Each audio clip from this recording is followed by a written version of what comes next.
Hello everyone, welcome to my YouTube channel. आज हम कक्षा छठी के बच्चों के लिए उनकी कार्यपत्रक 22 करेंगे यानी 22 करेंगे, जिसकी तिथि है 16 दिसंबर यानी 16 दिसंबर।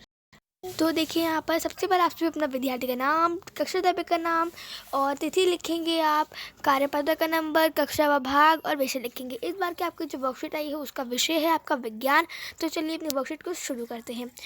आज हम पढ़ेंगे विद्युत तथा परिपथ के बारे में। फ्यूज़ एक ऐसा सुरक्षा उपकरण है जो किसी भी उपकरण या सर्किट को किसी भी होने से बचाने के लिए इस्तेमाल किया जाता है।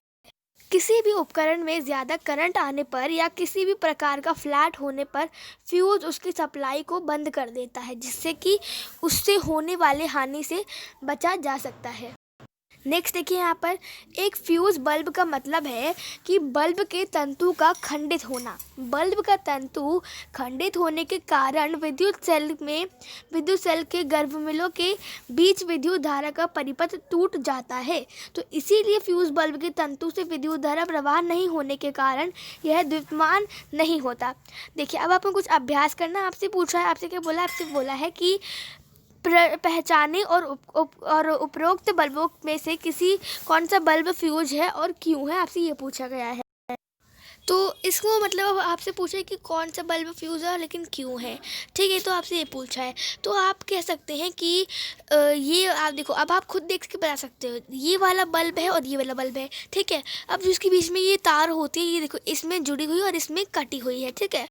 तो आप देख सकते हैं इसमें अब कौन सा फिर बल्ब फ्यूज होगा, इसमें से ये वाला बल्ब फ्यूज होगा। हमने पढ़ा कि अगर किसी भी तार में मतलब किसी भी उसमें बल्ब में या फिर ज़्यादा अगर उससे भी मतलब बहुत ज़्यादा ही जो इलेक्ट्रिसिटी है, जो विद्युत है, धारा है, वो चली जाती है तो वो जलने लग जाता है, ठीक है। तो ये भी जल रहा है, इसका मतलब कि ये फ्यूज हो गया है। तो इसका मतलब है कि यह फ्यूज होगा। अब कैसे हुआ है, क्योंकि इसकी जो बीच की तार है वह फ्यूज हो गई है, मतलब कि जल गई है, इसी कारण वह फ्यूज बल्ब माना गया है, ठीक है। अब पढ़ते हैं, हम इसको पढ़ते हैं। देखिए यहाँ पर, ये हवा विद्युत रोधक है। अगर हवा विद्युत चालक होती तो बिना तार के बल्ब एक बिजली पहुंच जाती और बल्ब बिना तार के द्युतिमान हो जाता, ठीक है। तो आपको ये बता रखा है। तो इससे तार में इससे जो तार है ना उसमें जाती हुई विद्युत चारों तरफ फैल जाती और वह बहुत खतरनाक स्थिति होती। तो इसीलिए ऐसा है, मतलब जो हवा है वो उसका अच्छा चालक है, तो ये अच्छी बात है बहुत ज़्यादा, ठीक है।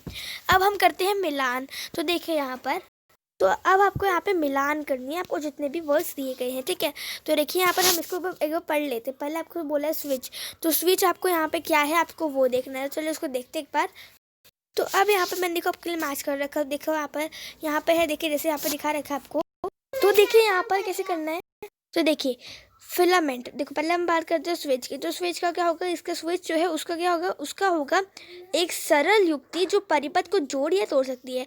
तो स्विच मतलब कि अगर आप देखो स्विच किसी भी चीज़ का आप स्विच ऑफ कर दोगे तो परिपथ टूट जाएगा, और अगर ऑन कर दो तो परिपथ फिर से जलने लग जाएगा, फिर से ऑन हो जाएगा।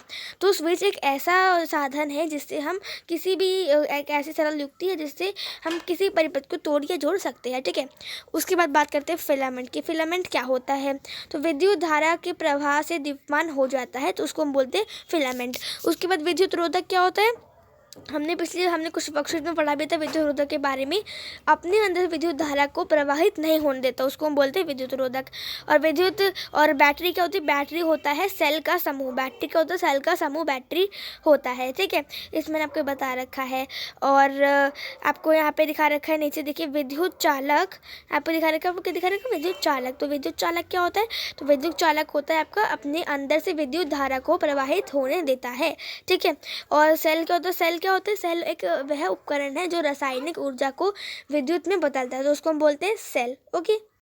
तो यहीं पर हमारी वर्कशीट खत्म हो जाती है। होपफुली आपको वीडियो पसंद आई होगी, लेकिन अभी भी वर्कशीट हमारी खत्म नहीं हुई है। एक सेकंड, यहाँ पे आपको बस ये वाला क्वेश्चन करना है, उसको कर लेते हैं। इसमें आपको बोला है आपको कि निम्नलिखित के चिन्ह बनाने हैं। तो देखिए आपको सेल दे रखा है, battery, bulb, switch on, switch off, इन सबके आपको चित्र बनाने हैं, ठीक है, सिंबल बनाने हैं, यानी इनके आपको निम्नलिखित चिन्ह बनाने हैं। चलो इनको देखते हैं। तो यहाँ पर देखिए आपको एक पिछली कुछ वर्कशीट आई थी, उसमें आपको आपके इसके बारे में बता रखा था, जैसे कि मतलब क्या क्या होता है, ये आपको उसके बारे में बता भी रखा था। आप चाहे तो पिछली बार की वर्कशीट पढ़ लीजिएगा। तार तार आपको ये वाला नहीं करना, बाकी सारे करना। स्विच ऑन की स्थिति में ऐसा होगा, बल्ब का ऐसा चिन्ह होगा, सेल का आपका इस तरह का चिन्ह होगा, स्विच ऑफ की स्थिति में इस तरह का आपका चिन्ह होगा, और बैटरी का इस तरह का चिन्ह होगा। तो आप इन चिन्हों को अपनी किताब में बना लीजिएगा, बस आप इस चिन्ह को मत बनाइएगा, ठीक है। आप इस चिन्ह को मत बनाइएगा, ठीक है, क्योंकि चित्र जो है इसको आपको अभी आपके वर्कशीट में नहीं बनाना है, इसका आपको क्योंकि पूछा ही नहीं है, इसीलिए। हाँ, तो हमारी वर्कशीट खत्म हो जाती है। तो होपफुली आपको वीडियो पसंद आई होगी। पसंद आई होगी वीडियो को लाइक करिए, दोस्तों के साथ भी शेयर कर दीजिए, चैनल को सब्सक्राइब करके बेल आइकन दबाना ना भूलें। मिलता है अगली वीडियो, तब तक के लिए bye bye, see you next time, stay home, stay safe, thanks for watching.